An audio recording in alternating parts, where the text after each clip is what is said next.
Jagrative. Jai Masters.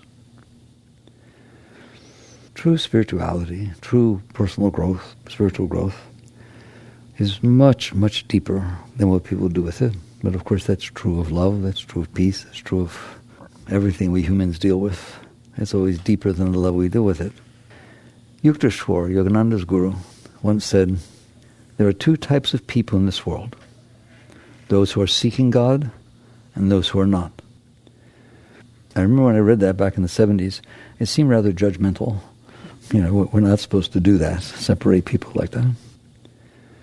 And as you grow, you realize what he's saying. You're not talking about some priests and Brahmins and other people or lay people or so on. He's saying the following. There are really two types of people in this world. Those who are trying to get what they want and those who are trying to release the part of them that wants. That is very real. That is very deep. Almost everybody that ever walked the face of this planet and who's here now, it is so easy to see how we're living. It can be said in just a few sentences. We have had past experiences. They have left impressions on us. They're positive ones and negative ones. We don't like the negative ones. We don't like that they happened. We didn't enjoy the experience at all. And we are afraid of having the experience again. And we do not want to have the experience again. We like the experiences we had that were pleasant, and we want to have them again. That seems so trivial and so trite, you probably don't understand why I even said it. It's so obvious, it's ridiculous. That is the foundation of spirituality, that you understand that. Because I'm going to tell you, that's not natural. It seems natural. What else would you do with your life besides trying to get what you want and avoid what you don't want? That's one way of living. You're going to see there's a whole other way of living. So this first way, which everybody lives, almost, pretty much, 99.999%, is you have experiences. That's not your fault. You have experiences. I discuss this with you all the time. It's not about guilt. It's not about shame. You have experiences. And some of these experiences, when they come inside of you through your senses, are pleasant. And you like them. And you feel good about them. It's natural. There are experiences you have with heat and cold. Some of them are pleasant.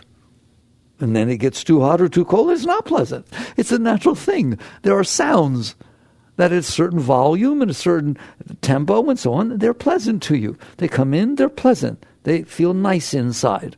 There are others that are not. They're caustic and they're not comfortable. They're too loud, they're too fast, they're too ragged, whatever it is. That's not you. I keep trying to talk to you about the difference between what I call the primary experience and a secondary experience. Don't worry about the secondary right now. Let's just talk about the primary. Things happen. They really do. There's a world out there. There really is. And it unfolds. And when it unfolds, if it is in the proximity of your senses, it comes in. Very little of it is within the proximity of your senses. You understand that? Like 0.001% of what is going on, and that's not even close, is within the proximity of your senses. So there's stuff going on everywhere, on every planet, all over the place, always. But you only take in what is within the proximity of your senses. Fair enough? When it comes in, it creates a vibration inside. Why? Because there's a vibration outside. It isn't just the sight and sound of a rattlesnake rattling in front of you that comes in. There's this vibration that's scary. If somebody is yelling at you, it feels very different than if somebody is saying nice things to you or complimenting you. You're not doing that. That has to do with the vibrations. Buddhists say the nature of things. Things have their nature. A rattlesnake's nature is different than a butterfly's nature. A person who's angry's nature, when they're angry at you or around you, within the proximity of your senses, is different than somebody who's feeling love in the proximity of your senses. You're not doing that. I'm not blaming that on you. That's called natural. Things have their nature. They have their vibration. They have their elemental nature. It comes in through your senses. Your senses pick it up. So it comes in. Fine. That's not a problem. Yeah, it is. No, it's not a problem. It better not be a problem. Why? Because that's how it is. You better not have a problem that Saturn has rings. Why? Because you're going to be screwed up if you have a problem that Saturn has rings. Why? Because Saturn has rings. So when it comes in, there's this natural impression that comes in, but it doesn't stay. That's the key. And I keep talking to you about this because I want to make sure it's the most important thing you will ever get in your whole life. There's not a thing you ever learn that's more important than this. It's real. There's a world out there. You are here and you receive it. It comes into your senses. Fine. But it's temporal. It doesn't stay. The Buddhists are right. Everything's temporal. It comes. There's a snake. It's rattling. It goes. It's not there anymore. Somebody's yelling at you. They don't stay there and yell at you every second. They go there and they complain. Your boss yells at you and says you didn't do good at this. And it's a tough experience. But then he shuts up and leaves. So basically, it comes and it goes. Does everyone understand that it comes and it goes? There's not a single thing that ever happened to you or anybody else that did not come and go. The world is a motion picture. It's not a snapshot. It is always moving from the beginning of time. Nothing stays. That's very important to understand that. So everything has its nature. There is reality out there, and the reality is coming and going. And within the proximity of your senses, you pick up the minuscule part that is in front of you. Okay, there. I should send you home. You got that down? Live that. You live that, you'll be enlightened next time I see you. That's be here now. That's ultimate mindfulness. That's complete clarity of truth and living the truth. Why would you not live that? It's the truth. Things are out there. They have their nature, their vibration. They will come and go before the proximity of your senses. That's all. And there's 700 billion, zillion, quillion things that are going on that are not within the proximity of your senses. They don't seem to bother you, do they? So net is, what's the problem? The problem is simple. The problem is the thing comes in, it doesn't feel good, and you can't handle that. And I'm telling you, that's the problem. The problem is not that there are rattlesnakes. The problem is you can't handle the vibration of a rattlesnake. And I'm not even talking about, I'm talking about the actual rattlesnake right in front of you. It comes in. It is not a nice vibration. I'm admitting that. But what's wrong with that? The universe is made up of everything. You're getting to experience parts of the everything every moment. Are you not? Not much of it. But at least the part you're experiencing, let's experience the darn thing. So basically, you're sitting there, experience it, it comes in. But you can't. And that's what I want to talk about tonight. I want right there at that essence, at the core. What do you mean? It can't pass before me? It does pass before you. It doesn't have vibrations? It has vibrations. My senses don't pick it up? Oh, yeah, they do. They pick it up. It doesn't come inside. It comes right inside, right in your face. Now what? Can you handle that? I can't handle that. What exactly can't you handle? That there are rattlesnakes. I don't mind the rattlesnakes, but not in front of me. I don't want to ever see a rattlesnake rattling. Okay? What is that about? If it comes in and it has a vibration that is uncomfortable to you, you can't handle that. Well, what do you do when you can't handle it? What does it mean I can't handle it? I can't make it not happen. It happened. This is so deep. It means you resist it. You in there, the soul, the essence, the core of your being, does not want that washing over you. There are things you want washing over you. Somebody's holding you and loves you and saying sweet little things. You wish you could go away and just have it wash over you. But the truth of the matter is, when you have vibrations that are not comfortable to you, you resist them. What does that mean? It means you have will. You who does, me, the core, the essence, the consciousness, the Atman, the soul, call it whatever you want. You, I call it you. Are you in there? You have will.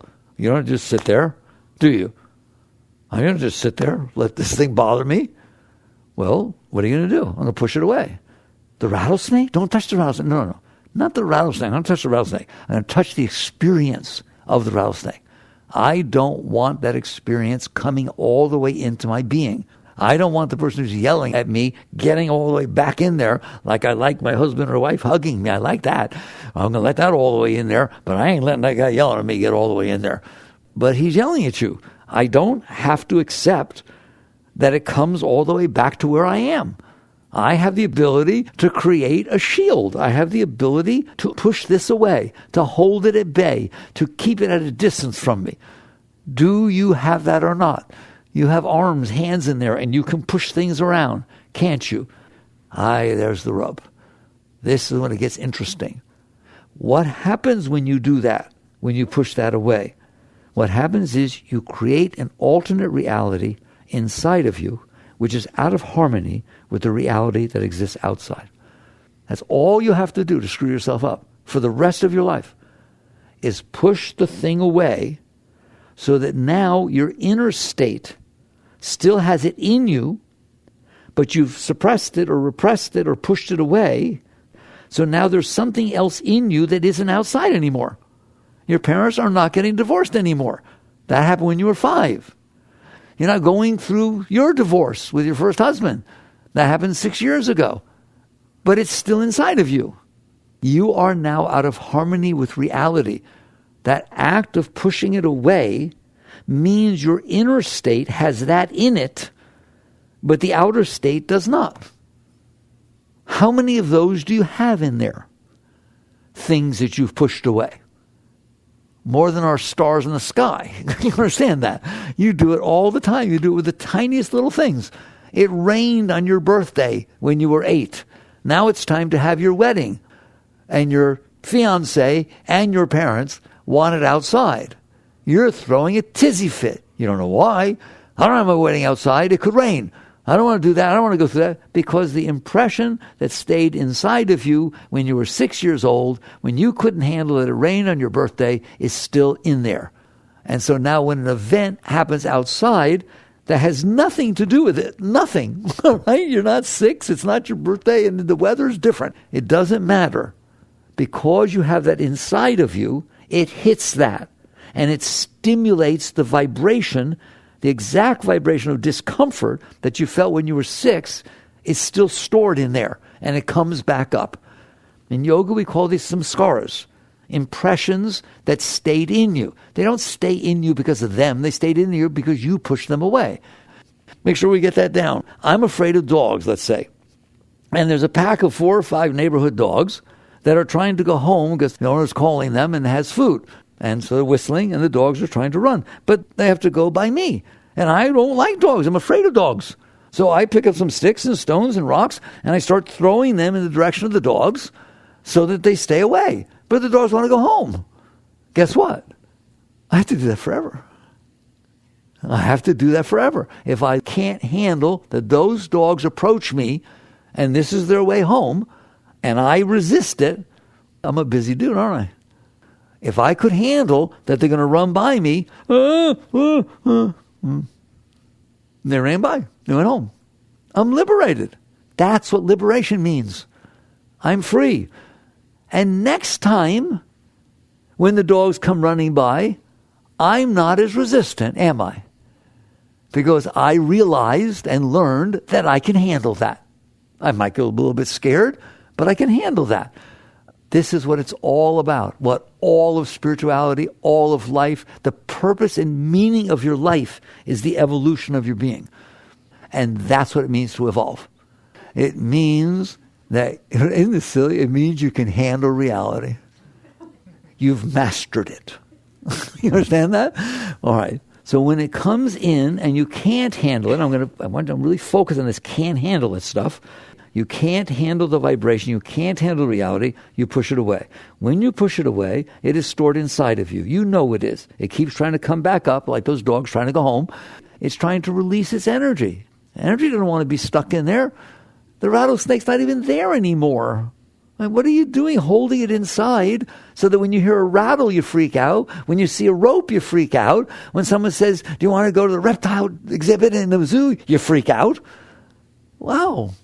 It's almost like I have to preach this and talk this so strongly because you think it's normal. It's not normal. Just because everybody does it, okay, that makes it normal. But it's not natural. It's not what's supposed to happen. What's supposed to happen is there's a universe unfolding all over the place, every single place in time and space. There's something going on, and you get to pick up the part that's in front of you and learn to grow. Learn to go to school. Learn to become a higher being. Learn to become greater. No one told you that.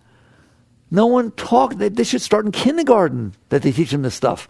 No one taught you anything. What you do is this instinctual default that if something doesn't feel good, you push it away. And you don't understand every single time you push it away, it stays inside of you. Everything, I don't care what it is.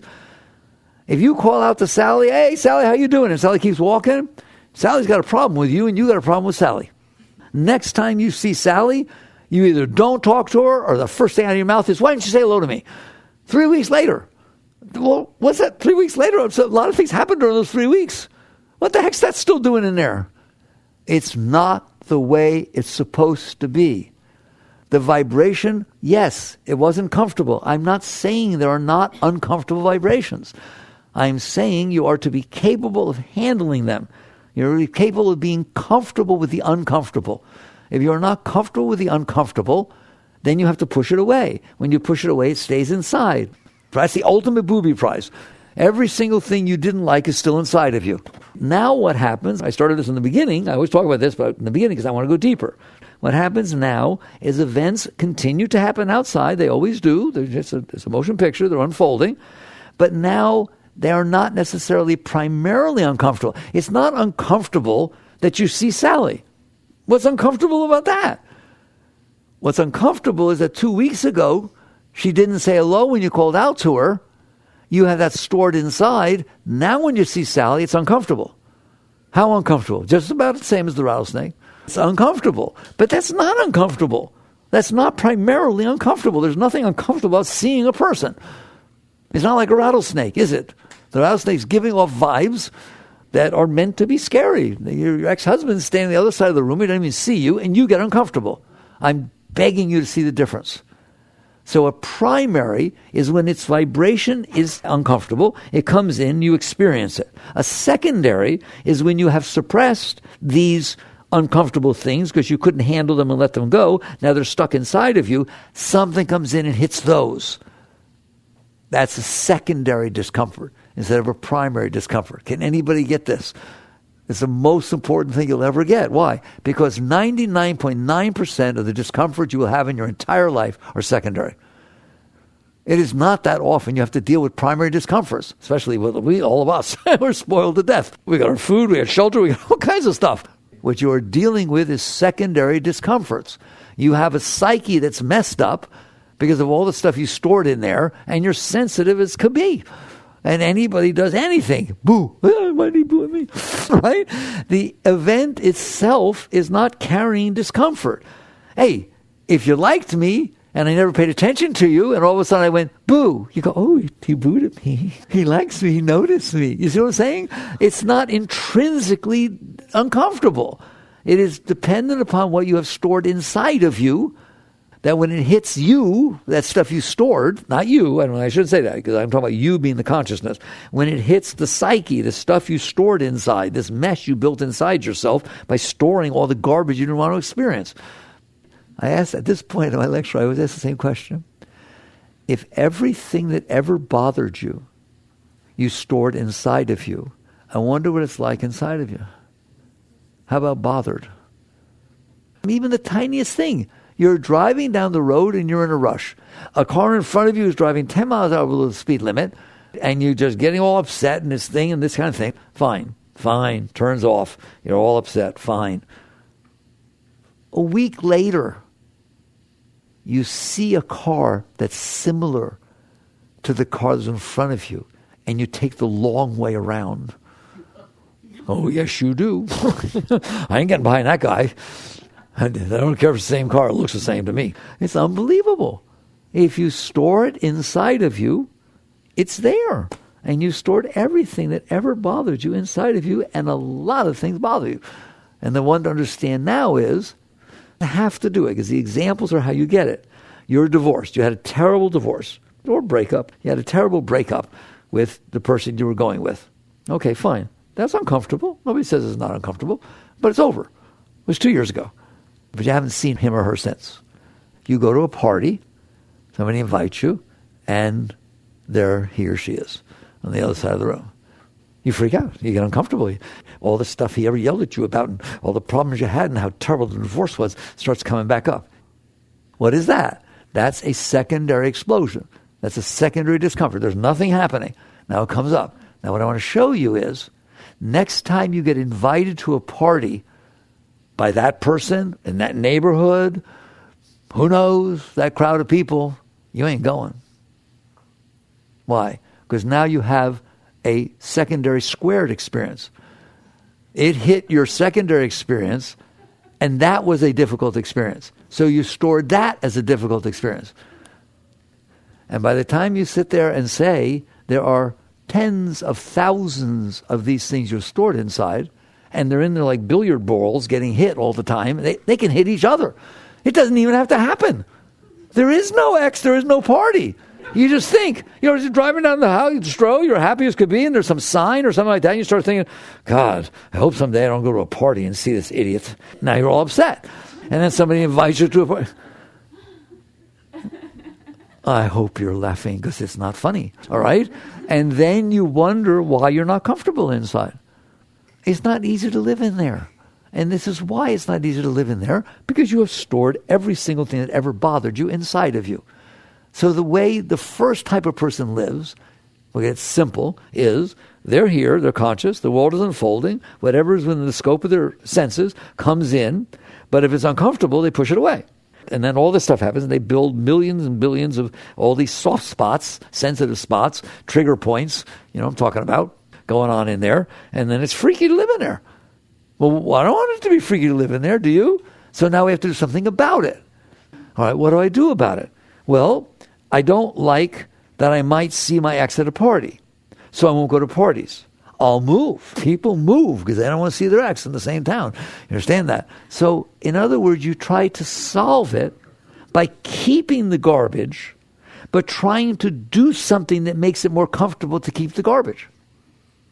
Well, obviously it don't work because you kept the garbage.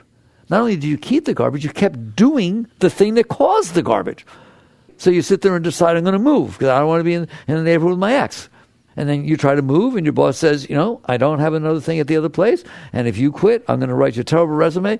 And now you hate your boss, you hate the job, you hate the company because it didn't let you move, so you couldn't solve the problem that you have this garbage. So this is running your life. It's not the event that happened. It's that you stored it, that you resisted it.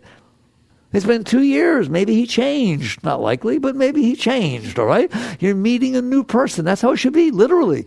They call it beginner's mind. Have a beginner's mind. What does that mean?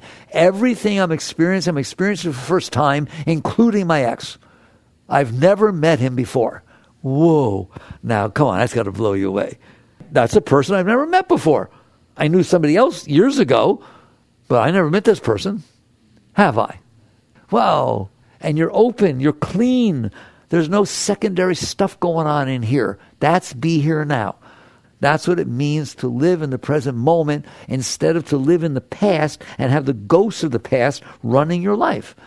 And so basically one type of person, and then we'll move on to the second, which is what I want to talk about. One type of person is as follows. They're inside, good. The world is unfolding, good. It comes in, good. Some of it feels good, some of it doesn't, some of it's neutral. Good, good. Experience, grow, learn, grow, expand. Oh, it's beautiful, it's beautiful. What is all of it? All of it. You see, you don't understand that, do you? If you're trying to learn to play tennis and you're really, really good at the forehand at a certain angle with the ball at a certain speed, I hope your coach never hits it there. Because you will not be a very good tennis player if that's the only ball you can hit. I hope they hit the backhand, the high, every single thing all over the place that you're not good at. Why? You're so mean. No. I want you to get good at it. I want you to learn. I want you to grow. Isn't that how you learn in a sport? Why is life not a sport? Why is it that I can't say to you that experiences happen and they come in and you get to learn to be okay with them? You get to learn just like the tennis balls. It's no different. That's a funny thing to compare it to, isn't it? It's exactly the same. You are either willing to understand that when stuff comes in and you can't handle it, you need to learn to. I've never been able to hit that backhand. Learn. When you tell your coach, I've never been able to hit that ball, stop hitting over there. No. The coach is going to say, learn. Now I'm going to say that to you. I don't understand. Ever since I'm little, I've never been able to handle that. All the more reason to learn. So life unfolds, it comes in, and you're supposed to grow with it. You're supposed to learn from it. You're supposed to welcome it so you can become a wholer person, a greater being. And if the vibration is tough, good. You have to look for it. But if it comes in that way, you must be able to handle. Why? Because the alternative is to repress and push it away and keep it inside of you so it's always there. There's no in between. Well, why can't I just have it not have happened? It happened. Now what are you going to do with it? Either you're going to grow from it, learn from it, expand from it, or you're going to push it away inside. You can't make it not have happened. So you got a binary choice here. One makes you healthy and one makes you sick. If the coach hits it in your backhand and you throw the racket down and say, I quit, well, there you go. You're not going to do too well, are you? Next time someone says, weren't you taught by that coach? I hate him. I'll bet you do. In other words, you made a royal mess out of the fact that you couldn't handle something. All right. So the person that you just was talking about is the events happen, they come in, I can't handle it, I push it away, therefore it's stored inside of me. Now new events come in, they hit that stuff, plus all kinds of other stuff, bounces off inside of me, and next thing I know, I try to figure out a life that I can live that won't do that. I try to find a person that will respect my soft spots. What does it mean to have a good relationship to most people? We know each other really well, and we try to avoid the soft spot. We don't hit backhands to each other. And the same thing with your friends. Who are your friends? Those who know me well enough that they know how to tiptoe through the tulips. Okay, fine, enough. That is not a life worth living, period. There is an alternative. Those who seek God and those who are not. What does that mean? The person who wakes up, and the purpose that I spend my time giving you these talks on a regular basis, wakes up and realizes, I got a problem. And it's not that I haven't found the right relationship. It's not that I haven't found the right job. It's not that my hair is turning gray. It's not that blah, blah, blah, blah.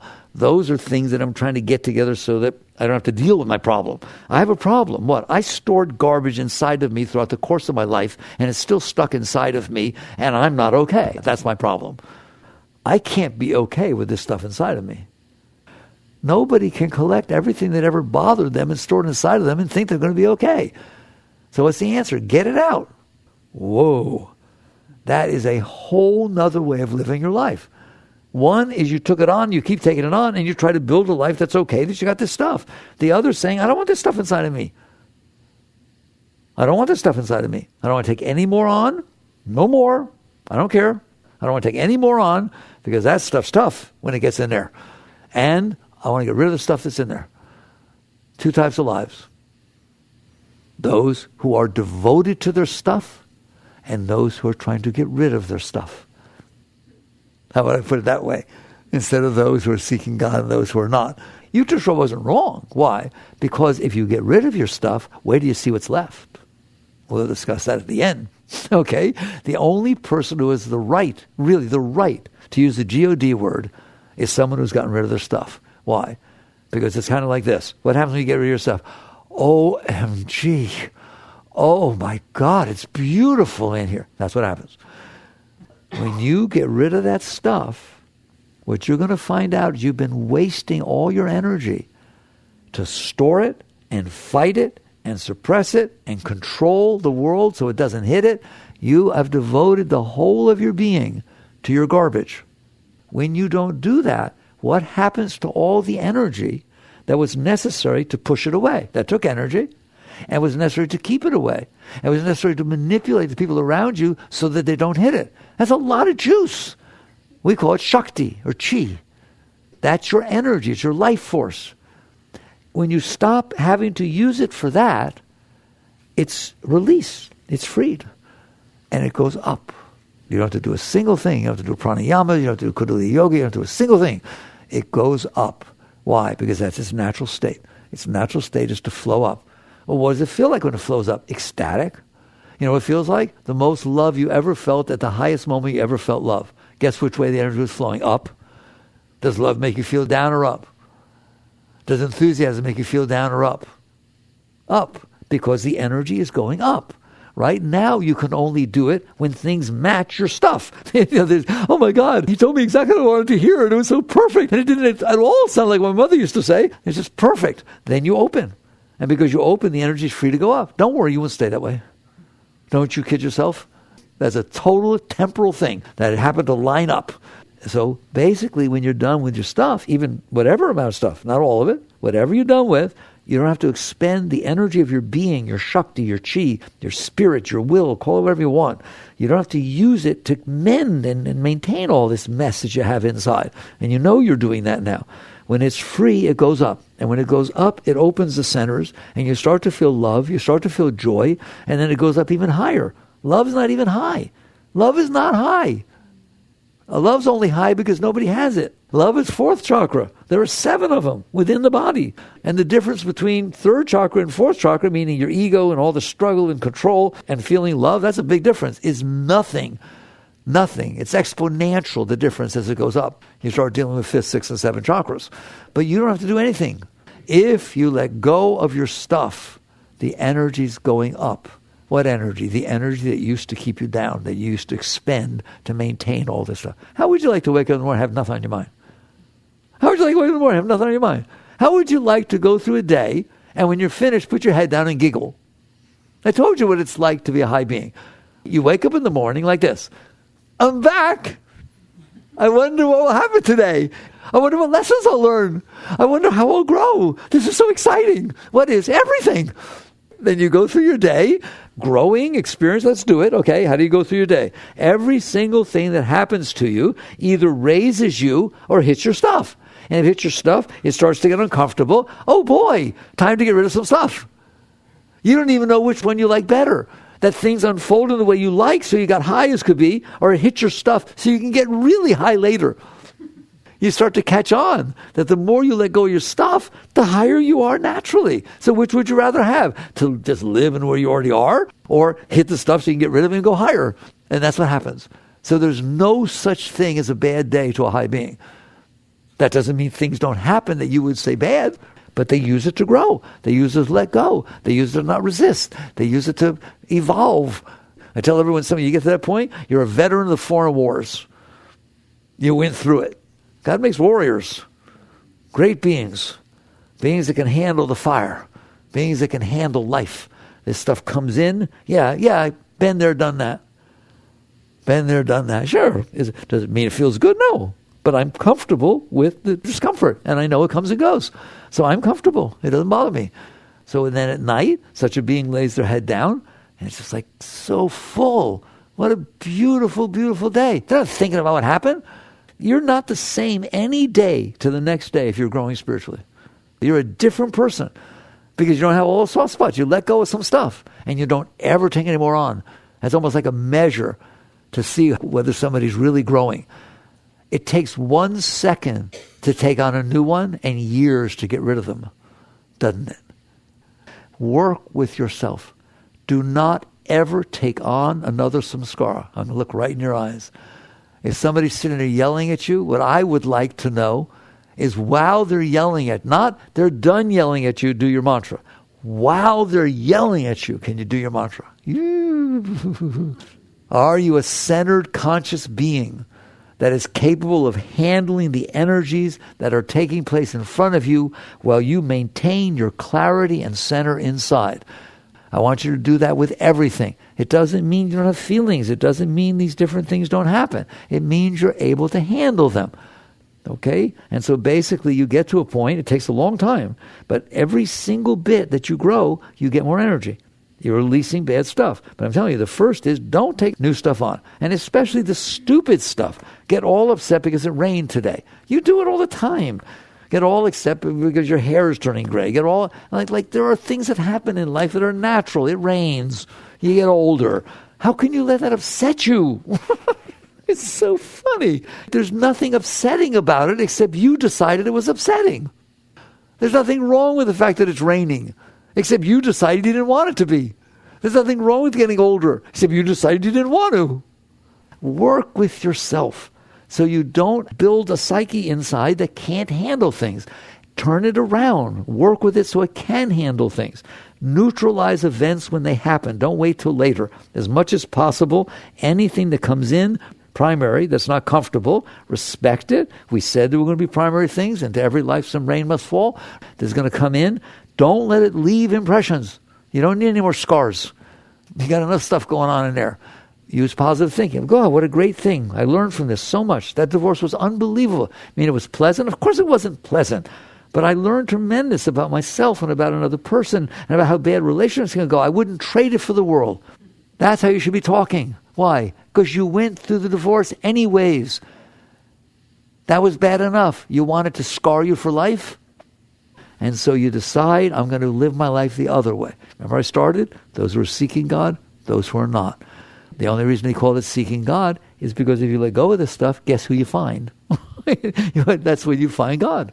It's called spiritual purification, right? When you find that, you get high. It goes high and you merge and all kinds of good stuff happens. So I've talked to you before about techniques for doing this. I'm not going to do it tonight. What I want and what I wanted to talk about tonight is these two types of lives. One in which you keep your stuff, take on more stuff, the stuff begets stuff, and you're just freaking out, and you just do what you can to survive by getting a life around you that's tolerable, and every once in a while you have a nice experience. Big deal. If you come and tell me what a great experience you had in Hawaii, for how long? 10 days. Well, what about the other 355? Don't talk to me about that. No, I want every moment of your life to be beautiful.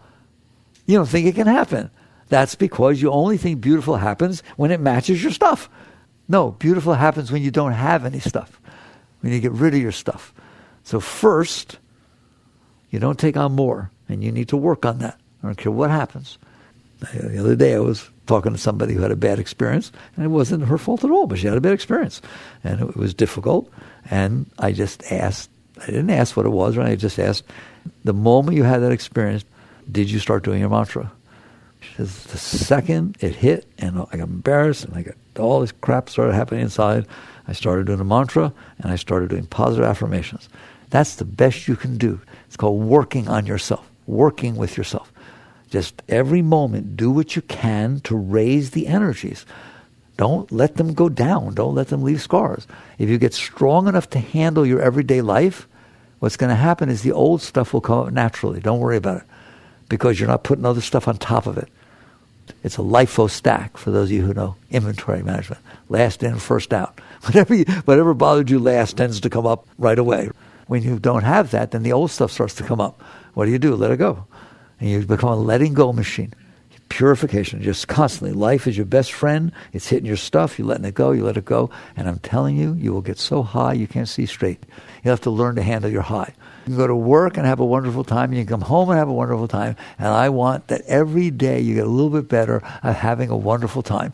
And then I have 1 minute left, because your mind sits there and says, but what about, aren't we supposed to fight things that are wrong? What about spiritual activism? If you're just sitting there letting go, how do you change the world?